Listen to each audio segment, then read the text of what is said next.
Donald Trump veut acheter le Groenland, on vous explique pourquoi. Tout a commencé quand l'ex et futur président des États-Unis a déclaré ça sur son réseau Truth dimanche dernier. Pour la sécurité nationale et la liberté à travers le monde, les États-Unis d'Amérique estiment que la propriété et le contrôle du Groenland en font une nécessité absolue. Zoom sur les secrets de la plus grande île du monde.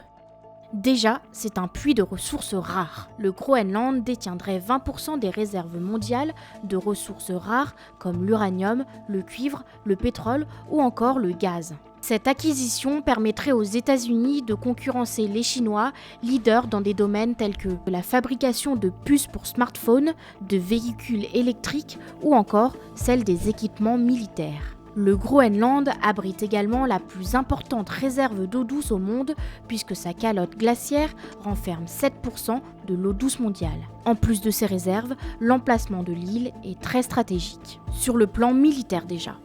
Et c'est d'ailleurs ce qui avait poussé Donald Trump à s'y intéresser dès 2019, notamment pour des raisons selon lui de sécurité nationale. Car oui, depuis les années 40, les États-Unis sont présents militairement sur l'île avec la base de Thulé qui abrite le radar AN/FPS 132, radar capable de détecter le lancement de missiles intercontinentaux. Sur le plan économique, acquérir le Groenland permettrait également aux États-Unis des contrôles stratégiques sur les routes commerciales. La fonte des glaces ouvre de nouvelles routes maritimes dans l'Arctique et le Groenland devient donc un point de passage de plus en plus important des routes aériennes et maritimes. C'est donc pour toutes ces raisons que le Groenland est très convoité. La Chine s'y est d'ailleurs aussi intéressée, mais pour l'heure, le Danemark a répondu fermement à Trump en déclarant « L'île ne sera jamais à vendre ».